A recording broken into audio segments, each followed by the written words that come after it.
ممکنه که برای شما هم پیش اومده باشه که کلمه آنارشیسم رو بشنوین و ندونین معنی این کلمه چیه، یا به واسطه اون چه که در رسانه ها، اخبار و فیلم ها میبینین یه سری تصورات عجیب غریب رو برای شما رقم بزنه.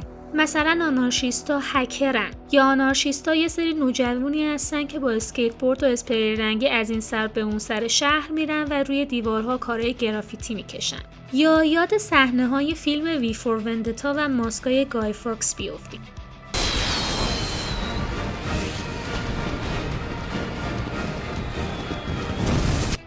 ممکنه یاد یک دوره زمانی از فعالیت شاهین نجفی بیافتید. ولی آیا آنارشیسم به این معنیه؟ آیا اینایی که مثال زدم آنارشیسم رو توصیف میکنه یا یه چیز بیشتر از این حرف هست؟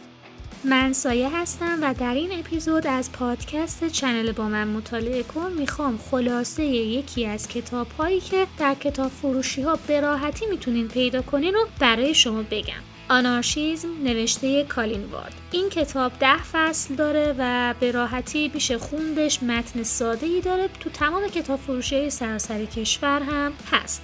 کتاب بهتر هم در این زمینه توی بازار وجود داره. منتها من اومدم از یک کتاب ساده و کوچیک شروع کردم که اصلا بدونین مایلین در این زمینه کتاب بیشتر بخونین یا مطالب بیشتر بدونید یا نه.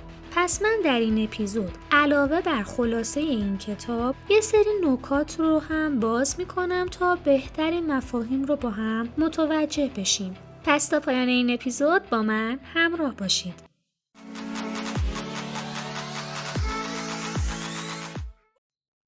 کالین وارد مورخ، روزنامه‌نگار و یک شخص آنارشیست انگلیسی تباره که به خاطر نوشته‌هاش در رابطه با آنارشیسم و تاریخ اجتماعی آنارشیسم در اسپانیا شهرت داره. وقتی که این فرد جوان بوده، زمان جنگ جهانی دوم در ارتش بریتانیا خدمت می‌کرده. دهن‌سرویسی‌هایی که در جنگ جهانی دوم تجربه می‌کنه باعث میشه که اون سوق داده بشه به سمت تفکر آنارشیستی و بقیه عمرش رو اختصاص بده که در این زمینه بنویسه و کار کنه. ایشون در سال 2010 در سن 85 سالگی فوت میکنه. بریم سر وقت محتوای خود کتاب. اصلا آنارشیسم چیه؟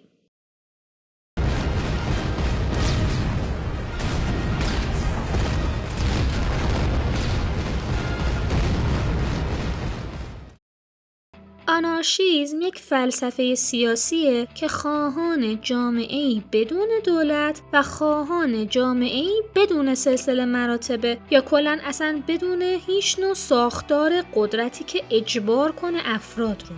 این خیلی مهمه. آنارشیست‌ها به دنبال جامعه‌ای آزاد، عادلانه و مشارکتی هستند، جامعه‌ای که افراد به صورت خودجوش بدون نیاز به زور و بازوی دولت کار خودشونو پیش ببرن. ریشه این کلمه از کلمه یونانی آنارکیا به معنی بی حکومت گرفته شده. معمولاً سنت آنارشیسم رو با 4 متفکر میشناسن که چون نویسنده توی این کتاب خیلی مختصر به این 4 نفر اشاره کرده، پس من هم اینجا یه مختصری ازشون میگم.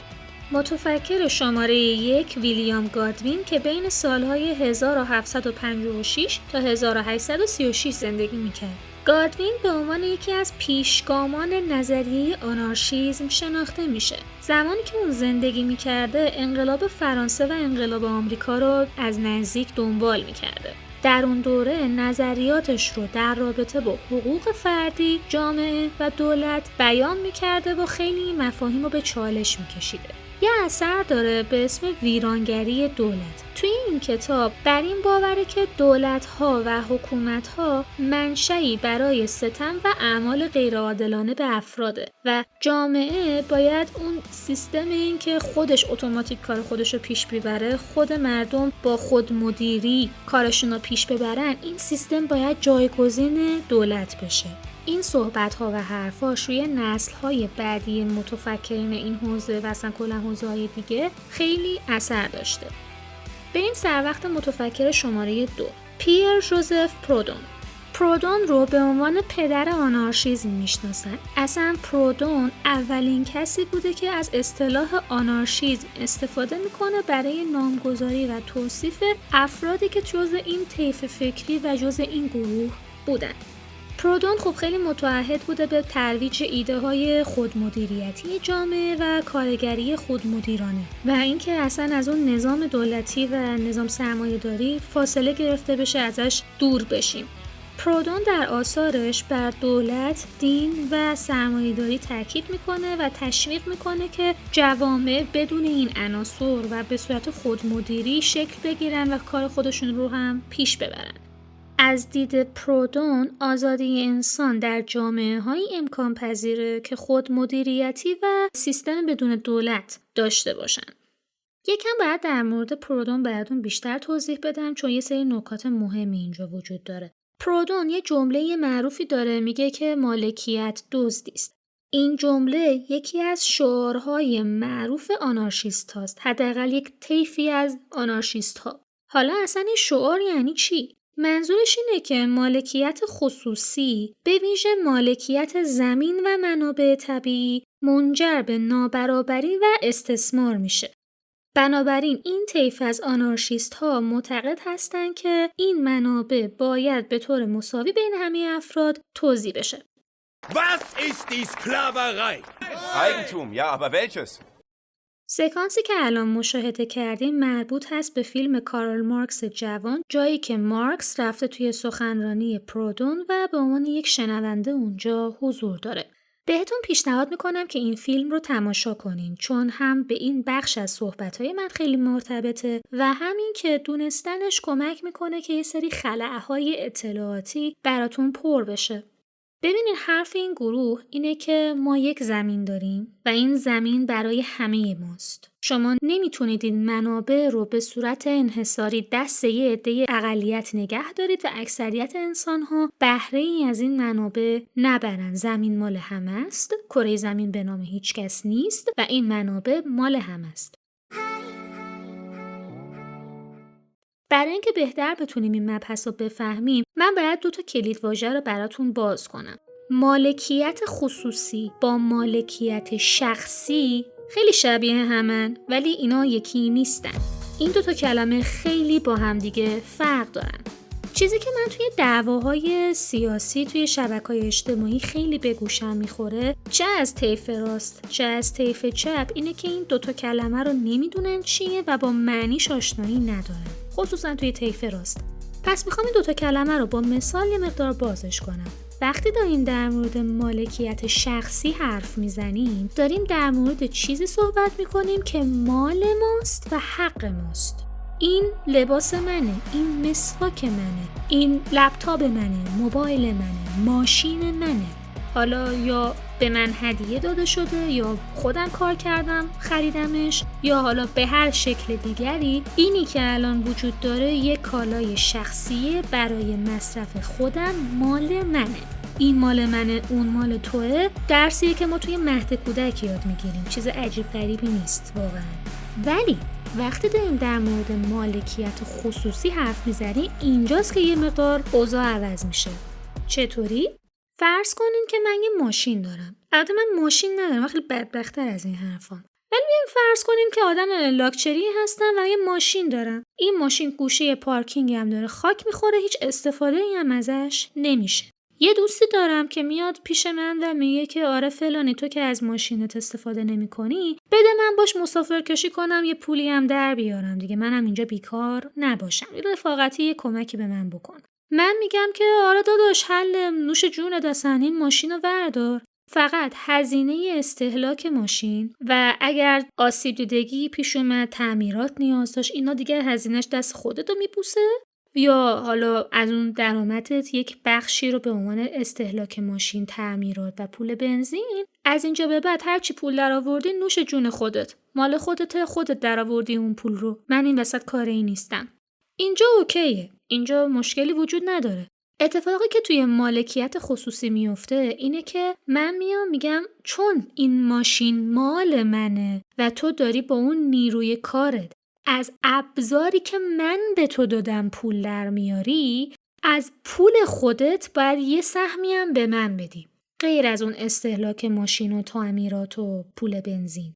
تو کارو داری میکنی، من کار نمیکنم، اما ابزار کار تو ماشین منه، چون این ماشین مال منه، پس شما باید مثلا 30%، 40%، 60% از پولی که در میاری رو بدی به من، چون همینی که من میگم. اینجا چه اتفاقی داره میفته؟ اتفاقی که داره میفته اسمش هست بهره کشی. من کاری انجام نمیدم، کارا داره یه نفر دیگه انجام میده. یکی دیگه داره زحمت میکشه تو سرما و گرما، هی مسافر سوار کن، با مسافر کلکل کن. زحمت رو یکی دیگه داره میکشه. ما داریم زحمت میکشیم، تو نمیدونی چه بلای سر ما اومده. ولی من از ثمره زحمتمون دارم بهره کشی میکنم. اتفاقی که اینجا داره میفته اسمش هست استثمار. استثمار چه زمانی رخ میده؟ زمانی که به واسطه مالکیت خصوصی روی منابع و ابزار کار ما داریم ثمره کار و زحمت دیگران رو میدوزیم. واضح بود؟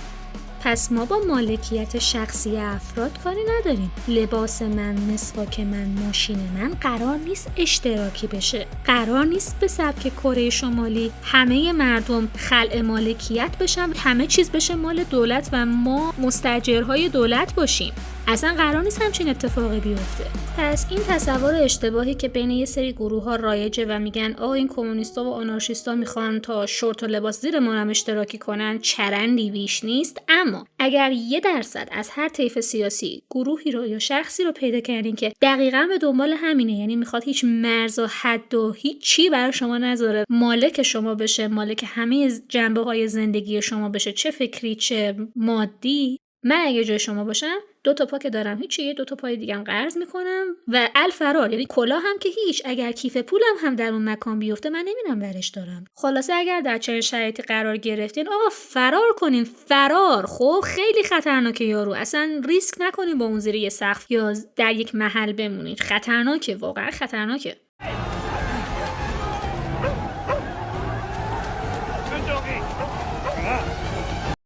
وقتی که در مورد مالکیت خصوصی و استثمار صحبت میکنیم، حرف اینه که آقا اینجا داره یک دزدی صورت میگیره. یکی دیگه داره زحمت میکشه، پول داره میره تو جیب یه نفر دیگه. این عادلانه نیست. اینجا استثماره. ما میخوایم اون مالکیت خصوصی و اون استثمار، اون بهره کشی، سواری مجانی ملغا بشه. به همین سادگی تموم شد و رفت. حالا کارل مارکس که تو همون فیلم هم اتفاقا خیلی روی این موضوع مانور داده میشه، میاد و روی این حرف پرودون یک انتقاد خیلی جدی و تند مینویسه در کتابی با عنوان فلسفه فقر. یعنی الان همون کتاب پرودون رو شما میتونین ترجمه فارسی پیدا کنین، هم فلسفه فقر مارکس رو، که میاد و توی این کتاب یک دیس درست حسابی میده به پرودون. میگه که این شعار مالکیت دزدی است خیلی ساده انگارانه است. استدلال میکنه که مشکل سرمایه‌داری فقط مالکیت خصوصی نیست، بلکه نحوه تولید و توزیع کالا هم هست. حالا من نمیخوام وارد جزئیات حرف‌ها و دیدگاه‌های مارکسیست‌ها بشم و ببینم مارکس چی میگفته از اینجور حرفا. فقط در همین حد توضیح دادم که بدونین چی به کجاست. بریم سر وقت متفکر سومی که در کتاب هم بهش اشاره شده. پیتر کروپاتکین، یکی از مهمترین فیلسوفان و نظریه پردازان آنارشیسم در قرن 19 و اوایل قرن 20 بوده. دوستان، این شخص فقط یک فیلسوف آنارشیست نبوده، بلکه اصلا دانشمند هم بوده در زمینه جغرافیا و مطالعات جغرافیایی. یعنی آدمیه که نوشته‌هاش بر اساس یک دیدگاه علمی بسیار دقیق و ریزبینانه است، بر اساس شواهد زیاد. اصلا این ویژگی توی شخصیت و سبک کاری و فکریش وجود داره. کتابای کروپاتکین خیلی‌هاش ترجمه شده در ایران. به راحتی میتونین تهیه کنین. همه این کتابا رو هم نشر افکار چاپ کرده. انتشاراتی که همین کتاب رو هم چاپ کرده. منتها کتابی که در این کتاب بهش خیلی ارجاع داده میشه فتح نان هست که پیشنهاد میکنم این کتاب رو هم بخونید. کروپاتکین رو به عنوان یکی از مؤسسان مکتب آنارشیسم کمونیستی هم میشناسن. ایده‌هاش در زمینه خودمدیریتی جامعه و کامیونیتی کارگرها خیلی تاثیرگذار بوده. خیلی تاکید داشته بر همکاری و انسان محوری و اینکه یه جامعه عادلانه بسازیم و از این جور حرفا. فقط یه موضوعی رو من باز هم باید اینجا بهش اشاره کنم. اگه دقت کرده باشین خودسازماندهی یا خودمدیری، خودفرمانی، من این کلمات رو توی حرفای این آنارشیست ها زیاد استفاده کرده و زیاد استفاده میکنم. کلمات مهمیه. یه دقیقه ترمز نگه داریم. من یه ویدئوی قبلی توی چنلم دارم در رابطه با آزادی چیست، بررسی مفهوم آزادی از یکی از مقالات هانا آرنت. توی اون ویدئو هم گفتم که آرنت نسبت به یک مفهومی داره هشدار میده، مفهوم خودفرمانی. اما اون خودمدیری و خودفرمانی که آرنت داره ازش صحبت میکنه با این ورژن آنارشیستی زمین تا آسمون فرق میکنه. یعنی هم در کتاب انقلاب هم در سایر نوشته‌های آرنت اتفاقا از این ایده خیلی استقبال میکنه که مردم خودجوش از طریق شوراها یا هر شکل دیگه‌ای مشارکت داشته باشن در امور و خودشون کار خودشون رو پیش ببرن. از این جهت صحبت‌های آرنت خیلی نزدیک به صحبت آنارشیست‌ها. اما باید حواسمون باشه که این دوتا کلمه رو توی این دوتا کانسپت با همدیگه اشتباه نگیریم. چیزی که توی اون ویدیو گفتم منظور آرنت از هشدار دادن در مورد مفهوم خودمدیری و خودفرمانی یک کلمه دیگه بوده. حالا اینکه در انگلیسی چی نوشته بوده و تو فارسی اینجوری ترجمه کردیم رو نمیدونم واقعا، ولی لااقل تو فارسی که اینا خیلی شبیه به همن ما با هم نباید قاطی کنیم. آرنت منظورش مشخصاً اینه که افراد اگر به صورت ایزوله، اگر به صورت تنها و بدون تعامل با جامعه بخوان هر تصمیمی که دلشون میخواد بگیرن و خودخواهانه و خودمحورانه عمل کنن، خودمدیر عمل کنن، این بده، این آفته. من نسبت به این هشدار میدم. حرف آرنت اینه. این صحبت با اون صحبت‌های آنارشیست ها فرق میکنه. اصلا در مورد دوتا کانسپت متفاوتن. اینا رو با هم قاطی نگیریم. برگردم روی صحبت‌های کروپوتکین در کتاب فتح نان چگونگی سازماندهی جوامع بعد از یک انقلاب و این که اصلا چجوری با هم همکاری متقابل دارن رو میاد تشریح میکنه، بازش میکنه. خیلی تاثیرگذار بوده در جنبش آنارشیسم اسپانیا و توی اون قضیه کشاورزی جمعی. الان ممکنه برای شما سوال به وجود بیاد که قضیه کشاورزی جمعی و اسپانیا چیه؟ الان براتون تعریف میکنم. برجسته ترین نمونه تلاش برای ایجاد یک جامعه آنارشیستی در طول جنگ داخلی اسپانیا بود، بین سالهای 1936 تا 1939. یعنی اصلا کلاً 3 سال این جامعه دوام آورد. در برخی از مناطق اسپانیا آنارشیستا موفق شدن که دولت رو سرنگون کنند. اونجایی که دولت سرنگون شده بود، جامعه‌ای مبتنی بر اصول برابری و آزادی و همکاری مستقیم ایجاد شد. با این حال این تلاش بعد از 3 سال به چخ میره، شکست میخوره توسط نیروهای فاشیستی. چرا؟ قضیه چی بوده؟ ببینیم کلاً در دهه 1930 اسپانیا یک جامعه‌ای عمدتاً کشاورز بوده که اصلاً 2% جمعیت مالک 67% زمینای این کشور بودن. برگردیم به تعریف مالکیت خصوصی و استثمار. اینجا براتون ملموس شد نه؟ بعد یه انقلابی میشه توی اسپانیا در سال 1936 که مالکیت خصوصی لغو میشه و زمین‌ها به طور جمعی اداره میشه. توی یه منطقه‌ای به اسم کاتالونیا میان و این قضیه مالکیت خصوصی بر زمین‌ها رو یه کمی بستش میدن به سایر بخش‌های جامعه مثل حمل و نقل، برق و ارتباطات. میگم اینا تا 3 سال داشتن با خوبی و خوشی زندگیشونو میکنن. دوران خیلی باحالی بوده. منتها اگر یادتون باشه در سال 1939 جنگ جهانی دوم استارتش میخوره. توسط کیا؟ توسط فاشیستا. توی کتاب صوتی که توی چنلم گذاشتم و بسیار در موردش توضیح دادم، اصلا ماهیت فاشیسم ضدیت با چپ ستیزی داره. فاشیست ها با کمونیسم، آنارشیسم، سوسیالیسم و اصلا با این ایزم‌های سمت و سوی چپ مشکل دارن، ستیز دارن، اصلا نمیتونن با هم کنار بیان. و این جامعه توسط اون نیروهای فاشیستی که توی اسپانیا وجود داشتن شکست میخورن. خب اینا خیلی وحشی بودن، دست به اسلحه داشتن، میجنگیدن، این جامعه رو در هم میکوبن. توی اون پلیلیست کتاب صوتی که در رابطه با فاشیسم ضبط کردم 2 اپیزود آخر در رابطه با همین موضوع فاشیسم در جاهای غیر از آلمان نازی و ایتالیا بررسی شده، از جمله در اسپانیا که من اون 2 اپیزود آخر رو خیلی بهتون پیشنهاد میکنم گوش بدین. لینکش رو هم توی کارت‌های بالای ویدیو میذارم هم در دیسکریپشن. خلاصه که جنگ شد و فاشیستا رو کار اومدن و به رهبری فرانکو اومدن و این جامعه آنارشیستی رو در هم کوبیدن. ولی اگر این اتفاق نمی افتاد، اگر جنگ جهانی دوم شروع نمی شد، اگر فاشیست‌ها مسلح نمی شدن و این جامعه رو در هم نمی کوبیدن، اینجا 3 سال دووم آورد و یه نمونه خیلی باحال و آموزنده الهام بخشه که میتونیم اینو در نظرش بگیریم و نشون میده که اتفاقا آنارشیستا چقدر پتانسیلای باحالی دارن. یه چهره سرشناس دیگه که ما باید حتما بشناسیمش میخائیل باکونین بوده. باکونین یک فیلسوف و یک رهبر انقلابی بوده. کتابا نوشته هم داره ولی آدمی نبوده که همش اهل نوشتن باشه، بشه در پستوی خودش و بگه ملت انقلاب کنیم منم اینجا نشستم لنگش میکنم. و نه، اصلا همچین آدمی نبوده. هر جای دنیا یک شورشی، انقلابی، اعتراضی، اعتصابی بوده، این بدو میرفته و در اون مشارکت میکرده، رهبری میداده، سازماندهی میداده. خیلی آدم باحالی بوده. یکی از نوشته‌های معروف باکونین دولت و آنارشیسم بوده که میاد در اون ایده‌هایی مطرح میکنه که یه جامعه بدون دولت و بدون نظام سرمایه‌داری بتونه خودش با خودش کنار بیاد، خودش بتونه کارشو پیش ببره. به شدت دولت گریز بوده و به شدت از اینکه یک دولت تمام ابزارهای کنترل رو تحت کنترل داشته باشه میترسیده، خیلی نسبت به خطر دولت هشدار میداده. کلاً از هر جنبش و حرکت کارگری و جنبش اجتماعی، اعتراضی، اعتصاب، هر چیز صنفی یا حالا هر چیز دیگه‌ای به شدت حمایت میکرده و میگفته که آقا برای اینکه دولت پررو نشه، سوء استفاده نکنه از قدرتش و اصلا قدرت نگیره، تا میشه بعد این اعتراضای کوچیک کوچیکو حمایت کرد و اصلا هی باید سنگ اندازی کرد تو کار دولت.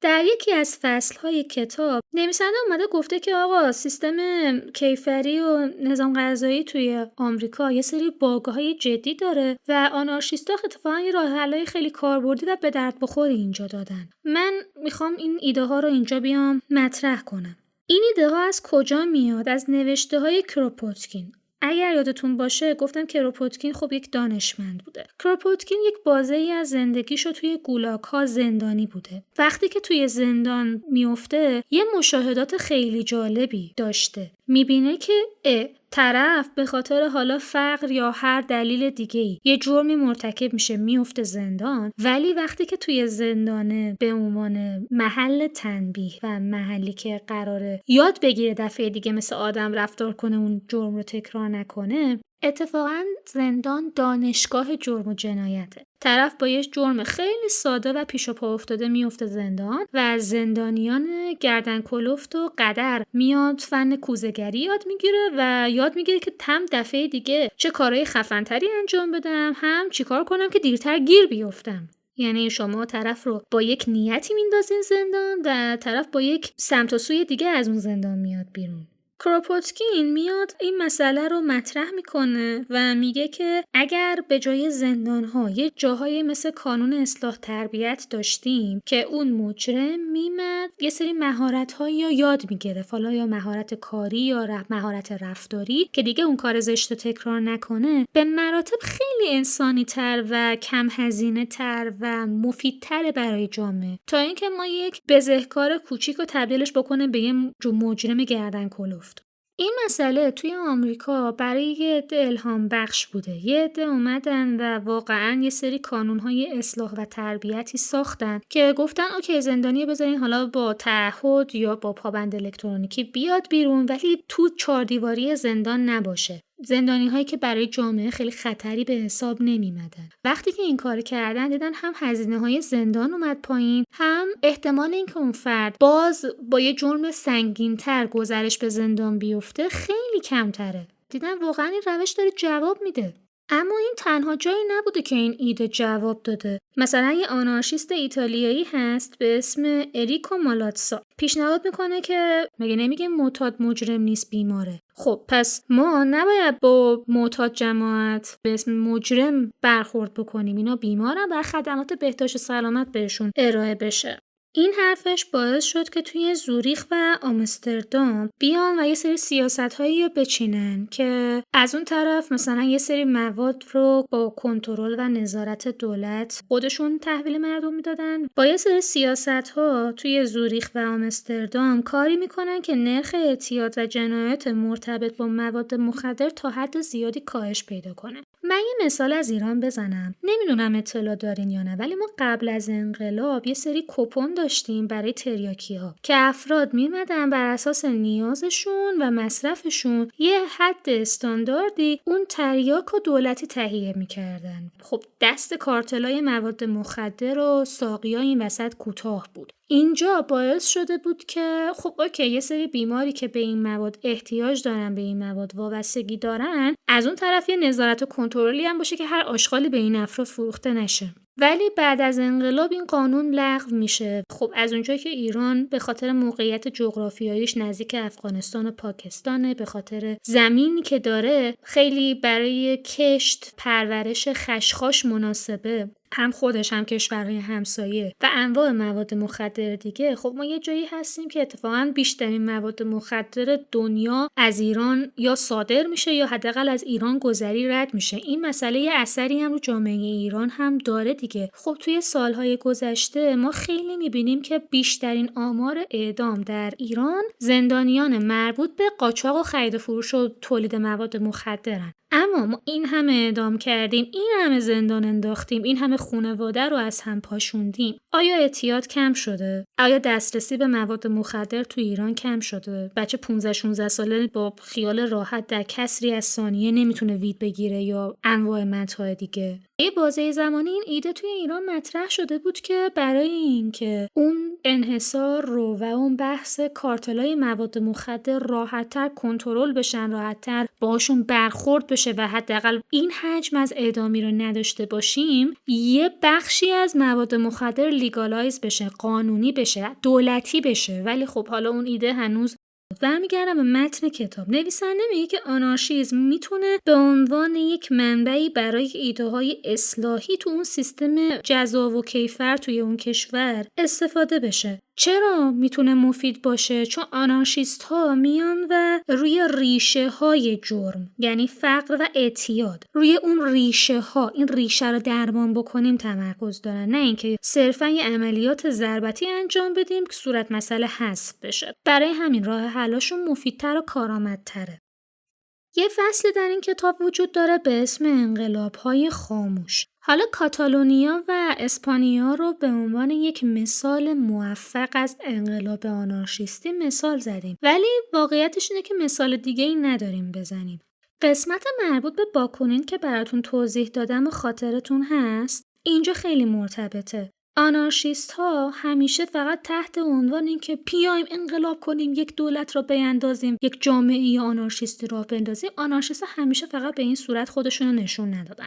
آنارشیست ها هر جای دنیا، هر نوع اعتراض ضد حکومتی که وجود داشته یا اعتراض صنفی وجود داشته، بلا استثنا چند تا آنارشیست یا یک جریان آنارشیست حداقل تو اون گیرودار ما میتونیم ببینیم. اون کاراکتر باکونین یادتون بیاد؟ اینا از میراث اون بزرگواره. تو چه مرضی داری؟ همش داری مبارزه میکنی. قبل از انقلاب داری مبارزه میکنی، بعد از انقلاب داری مبارزه میکنی، الان بابا 2 دقیقه بشین مبارزه نکن ببینیم چی میشه. مسلح نویسنده اسم اینو میذاره انقلاب خاموش. اعتراض مبارزه زندگی است. اون مشعل اعتراض کردن و انقلاب کردن به شکل‌های مختلفی همچنان بالا نگه داشته میشه. یعنی شما اگه میخواین کارنامه آنارشیست‌ها رو نگاه کنید، فقط کاتالونیا رو ندارید، باید توی سطوح خرد و سطوح پراکنده‌تر بهش نگاه کنید. حالا این انقلاب خاموشی که نویسنده داره ازش یاد میکنه چند تا جنبه داره. یک جنبهش خودش رو توی مد نشون میده. آنارشیستا کلا دنبال این بودن که هنجارها رو به چالش بکشن. پس اینا مشکلشون با اتوریته است، مشکلشون با قدرته، مشکلشون با هر چیزیه که قدرت رو میسازه، مثل هنجار، آداب، رسوم، سنت. پس توی بحث مد، توی بحث پوشش، توی بحث موسیقی و سبک‌های هنری از جمله همون پانک راکی که براتون مثال زدم، شما رد پای آنارشیست‌ها رو میبینید. مثل این تصاویر استایل های پانکی که دارم الان روی اسکرین بهتون نشون میدم. صحبتشون اینه که آقا افراد از طریق حالا اون پوشش، موسیقی یا هنر میان خودشون رو ابراز میکنن و ما میخوایم اون هنجارها رو بشکنیم که افراد بیشتری بتونن به شیوه های متنوع تری خودشون رو ابراز کنن.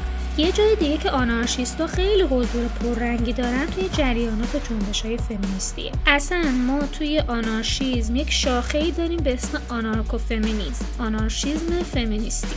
خب آنارشیست‌ها از دیرباز حامی حق سقط جنین و اینکه زنان روی بدن خودشون مالکیت و کنترل داشته باشن از قدیم الایام طرفدار این ایده بودن. چرا؟ چون همونطور که گفتم آنارشیست‌ها به دنبال سرنگون کردن دولت هستن، ولی کلاً به دنبال سرنگون کردن همه شیوه‌های سلطه هستن، از جمله آداب و رسوم. و چه گروهی بیشتر تحت این ستم و تحت این سلطه هستن؟ زنان و اقلیت‌های جنسیتی. پس خیلی منطقیه که آنارشیست‌ها فمینیست هم باشن. اما گلدمن یکی از چهره‌های مهم این طیف فکری زندگی نامش رو هم نشر نیلوفر به فارسی ترجمه و چاپ کرده. میتونین توی کتاب فروشی‌های کشور به راحتی بهش دسترسی پیدا کنین. حالا اینکه اصلا فمینیسم چیه، فمینیسم به چه دردی میخوره، چرا دنبال احقاق حقوق زنان هستیم و این حرفا، من دیگه تکرار مکررات نمی‌کنم. 2-3 تا ویدیو در این زمینه توی کانالم هست، توی دیسکریپشن و توی کارت‌های بالای ویدیو براتون میذارم که خودتون برین اونجا تماشا کنین. یه جای دیگه که انقلاب خاموش مشعلش توسط آنارشیست‌ها بالا نگه داشته شده، بحث عشق آزاد. آنارشیست‌ها از دیرباز دنبال رابطه آزاد و این بودن که افراد بتونن به راحتی با همدیگه رابطه داشته باشن، رابطه جنسی، رابطه عاطفی و در قید و بند ازدواج و روابط سنتی بسته نباشن. غیر از اون ما مثلا یه بازه‌های زمانی داریم می‌بینیم که تو هر کشوری، تو خیلی از کشورها شاهد آپارتاید بودیم. به این معنا که ازدواج بین دو گروه یا چند گروه قانوناً امکان پذیر نبود. مثلا توی آمریکا یه زمانی اگر یه سفید پوست و یه سیاه پوست عاشق هم می‌شدن اصلا امکان ازدواج نداشتن. حالا بماند که اون رابطه مورد تایید جامعه هم نبود و خیلی‌ها با این قضیه مخالفت می‌کردن. ولی غیر از بحث جامعه اصلا دولت هم اجازه ازدواج بین نژادی و بین گروه‌های مختلف رو نمیداد. یا یه نمونه خیلی آشناتر برای من و شما ازدواج دو همجنسه. احتمالاً خیلی براتون پیش اومده که هر دفعه که دارین اخبار رو دنبال می‌کنین فلان سمت کره زمین، فلان کشور، فلان سرزمین این حق رو قانونی کرده یا جرم انگاری کرده. این که اصلا دو نفر انسان همجنس باشن و بخوان رابطه جنسی با هم داشته باشن، یه جاهایی دولت برای همچین چیزی قانون تصویب کرده، یه جاهایی دولت گفته آقا هر کاری می‌خوایم بکنیم به من ربطی نداره، یک جاهایی هم دولتاشون اومدن و گفتن اوکی حالا با 1001 مبارزه و از اینجور حرفا شما حق دارین که با همدیگه ازدواج کنین. توی همچین جریاناتی، توی همچین مواردی خب مبارزه و حضور آنارشیست ها رو ما خیلی شاهدش هستیم. یک مورد دیگه که مشعل انقلاب خاموش توسط آنارشیست ها بالا نگه داشته شده جنبش‌های ضد جنگه. زمان جنگ ویتنام توی آمریکا ما انواع اقسام این جنبش‌ها رو میتونستیم ببینیم. هیپی‌ها یکی از معروف‌ترین گروه‌هایی بودن که مخالف جنگ ویتنام بود. آخرین موردی که توی کتاب بهش اشاره کرده که مشعل انقلاب توسط آنارشیست ها بالا نگه داشته شده، بخش مورد علاقه منه، بحث جذاب آنارشیسم و تکنولوژی.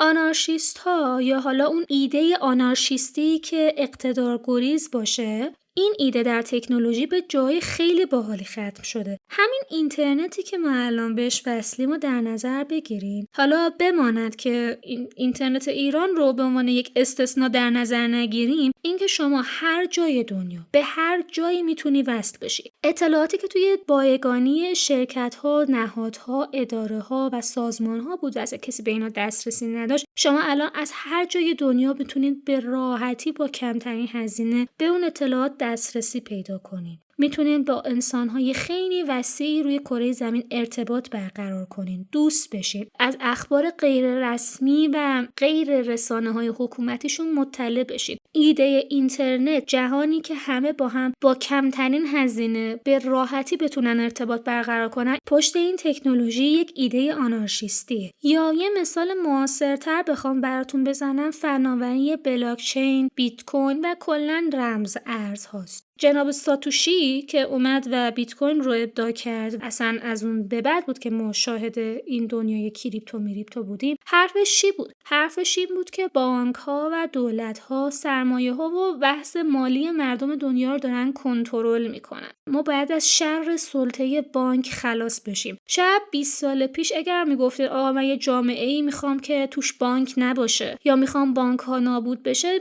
ملت یه جوری نگاه میکنن که انگار عقل تو سرت نیست. ولی الان شما میتونین به یک جهان بدون بانک فکر کنید. درسته که دنیای کریپتو هنوز خیلی جای رشد داره و هنوز همه پتانسیلش آزاد نشده، ولی الان به واسطه بازی‌ها، به واسطه ترید، به شکل‌های مختلف این تکنولوژی داره پیشرفت میکنه و افراد دارن روز به روز از موانع کمتری برخوردارن که بتونن از این تکنولوژی استفاده کنن. دولت نتونه راحت حریفشون بشه، دولت نتونه راحت کنترلشون کنه. حالا میگم اون بحث ایران بودن و کلا همه چی تو ایران یه ورژن پیچیده داره، اونو در نظر نگیریم. من در مورد استاندارد جهانی حرف میزنم. بعد خیلی جالبه، شما دارین در یک جهانی زندگی میکنین که چه در تکنولوژی، چه در فکر، چه در ایده، چه در روابط اجتماعی داره مرزها شکسته میشه، انحصار شکسته میشه، ارتباطات گسترده تر میشه و یه عده این وسط دنبال سلطنت و دنیای حکومت زمان فئودال و چپق ناصرالدین شاه و اون دوره میگردن. من واقعا نمیتونم بفهمم چرا و چگونه. واقعا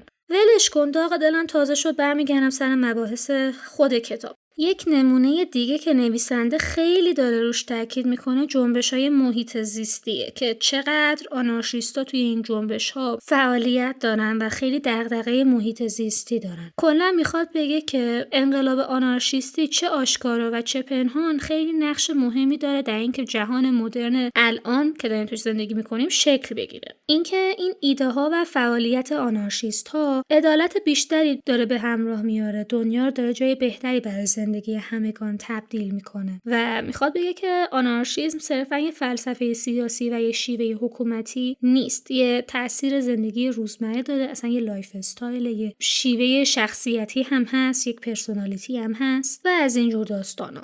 خب میام سراغ مهمترین فصل کتاب، آنارشیسم و بحران‌های زیست محیطی و راه حلی که آنارشیست‌ها ارائه میدن. الان یه بحثی که مطرحه و من باید بازش کنم یکم فراتر از این کتاب اینه که نظام سرمایه‌داری که الان در اون داریم زندگی میکنیم باعث و بانی نابودی محیط زیسته. چرا؟ به یه دلیل خیلی ساده. تا قبل از انقلاب صنعتی، چه به صورت فئودالی و سیستم کشاورزی این حرفا، چه به صورت حالا قبایل محلی و شکارچی گردآورندگی و با اون سیستمای قدیمی اقتصادی، قدیم یه منطقی در اقتصاد وجود داشته. عرضه و تقاضا در بازار با همدیگه هماهنگ بودن. اگر چیزی رو مردم نیاز داشتن تو بازار هم پیدا میشد. اگر نیاز نداشتن پیدا نمیشد. اگر نیاز بود به تعداد جمعیت و به میزان مصرف مردم اون کالا، اون خدمات و اون موضوع فراهم میشد.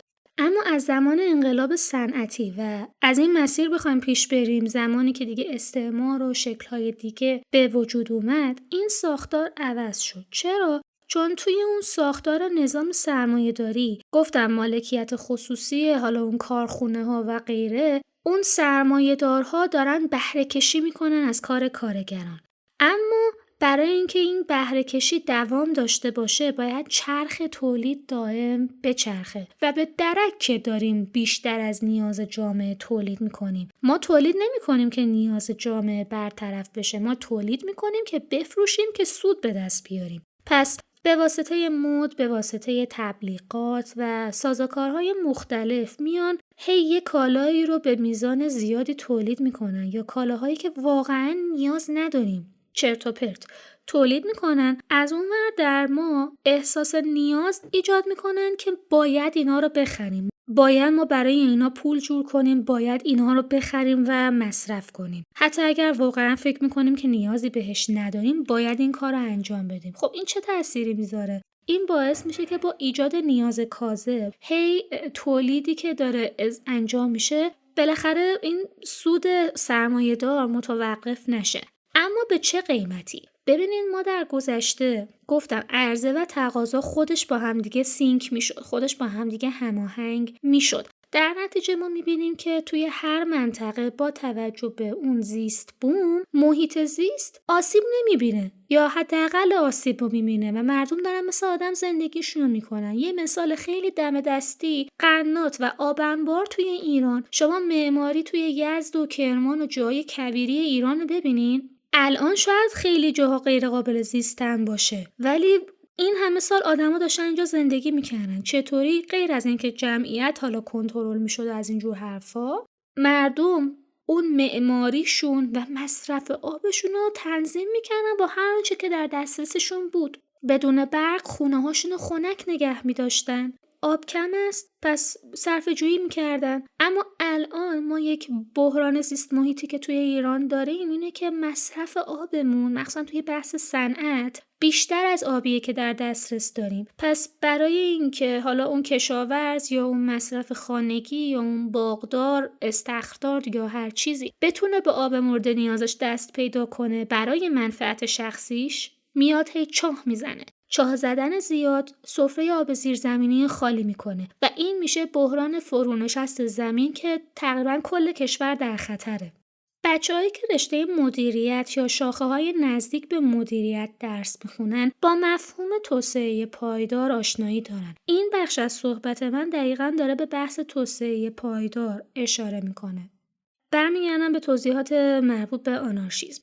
وقتی که قراره که اون صنعت هی تولید کنه، خب این مواد اولیه‌اش که از آسمون نازل نمیشه که، این مواد اولیه‌اش از طبیعته. مصرف بی‌رویه و بیش از حد از منابع طبیعی داره زمین رو نابود میکنه، چه منابع آبی، چه هوا، چه جنگل‌ها، چه هر چیز دیگری. و این بحران فقط مربوط به ایران نیست، این دستاورد نظام سرمایه‌داریه.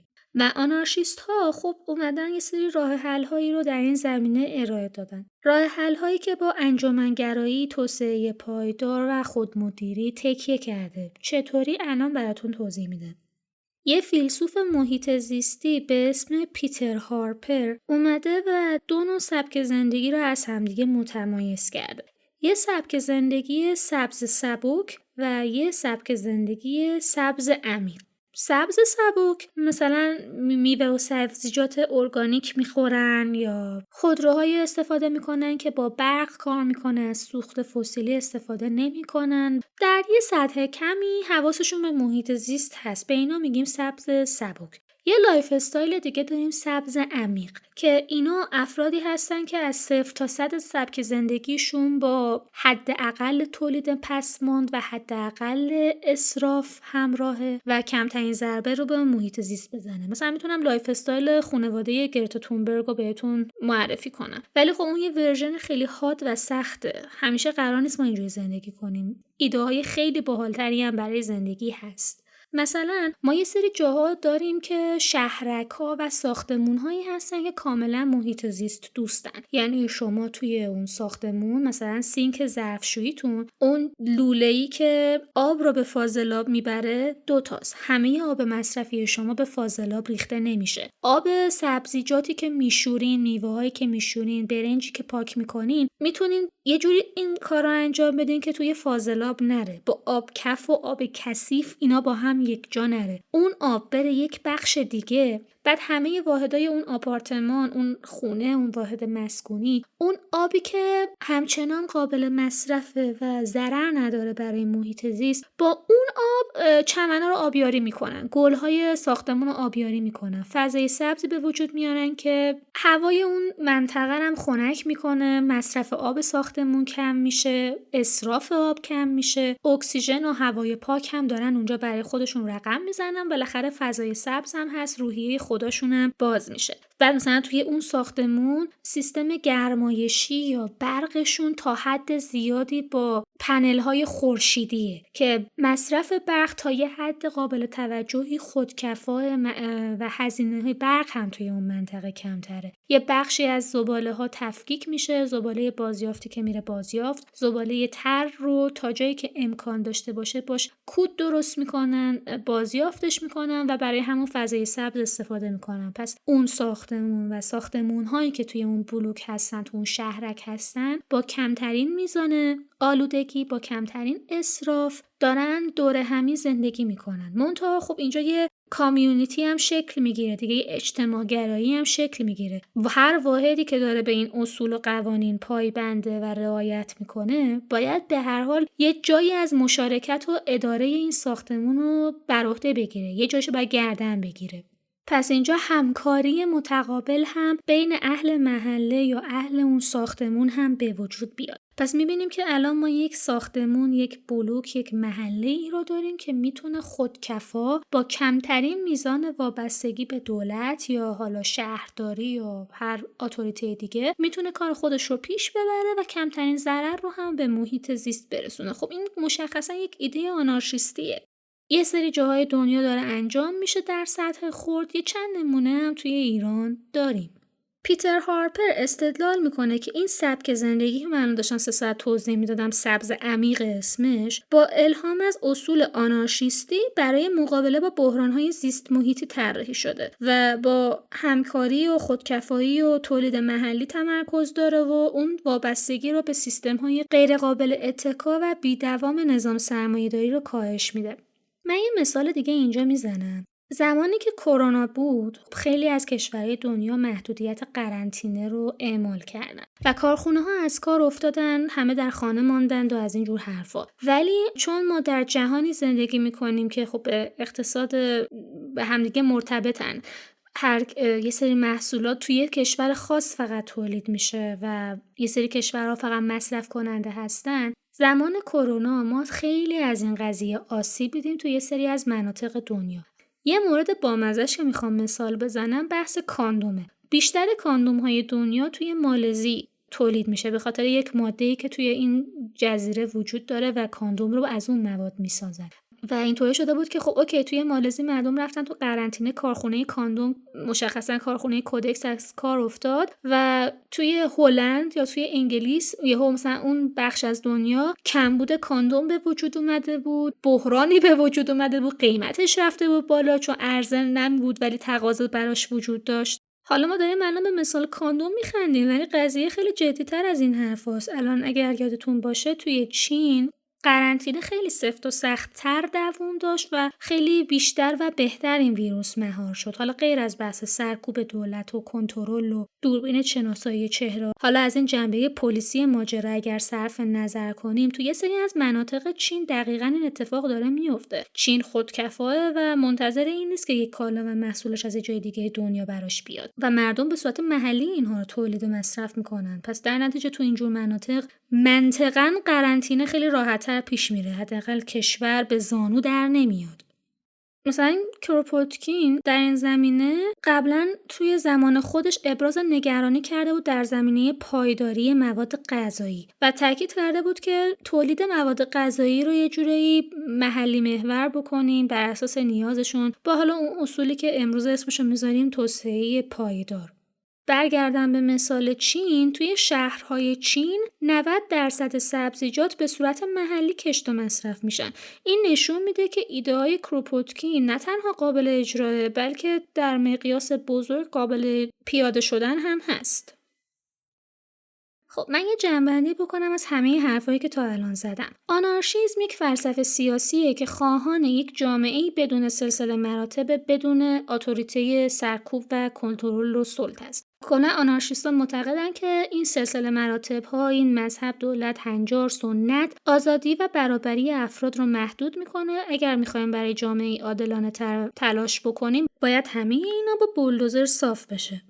درسته که حالا یه سری چالش‌هایی وجود داره و در حال حاضر ما یک انقلاب آنارشیستی که طولانی مدت جواب داده باشه، سرزمین بی‌صاحب دولت داشته باشیم، مردم راحت بتونن به زندگیشون بپردازن، هنوز به اونجا نرسیدیم. ولی آنارشیسم از بین نرفته، به شکل‌های مختلفی خودشو داره نشون میده و جهان تکنولوژی داره ما رو به همچین سمت و سویی میبره. و در نهایت ایده‌های آنارشیستی که بر آزادی، برابری و مشارکت تمرکز داره میتونه به ما کمک کنه تا دنیایی عادلانه‌تر و پایدارتر و محیط زیست دوست‌تر بسازیم. ممنون که تا اینجا این ویدیو با من همراه بودید. خیلی خوشحال میشم که نظرتون رو در مورد این کتاب و این ویدیو بدونم. تاکید میکنم که در زمینه آنارشیسم کتاب‌های خیلی غنی‌تر و بهتر و بیشتری در بازار وجود داره که اگر به این موضوع علاقه‌مند بودید میتونین برین این کتاب‌ها رو بخونین. پیش از این توی چنلم من یه نمایشنامه بامزه معرفی کردم به عنوان مرگ تصادفی یک آنارشیست که برگرفته از یک داستان واقعیه. اون نمایشنامه رو هم بخونین، بد نیست. لینکش رو توی دیسکریپشن براتون میذارم. ممنون که تا اینجای کار با من همراه بودید. با نظرهاتون، لایک، کامنت و سابسکرایب میتونین از من حمایت کنین. حمایت‌های شما به من کمک میکنه تا صفحه‌ام رشد پیدا کنه، محتوا به دیگران هم معرفی بشه، بتونم در آینده محتوای با کیفیت بهتر براتون بسازم. لطفاً از من حمایت کنین. بچه خوبیم، گناه دارم واقعاً. و اگر این ویدیو براتون جالب و آموزنده بود، خوشحال میشم که لینکشو برای دوستانتون هم بفرستید. تا یک اپیزود دیگر مواظب خودتون باشید.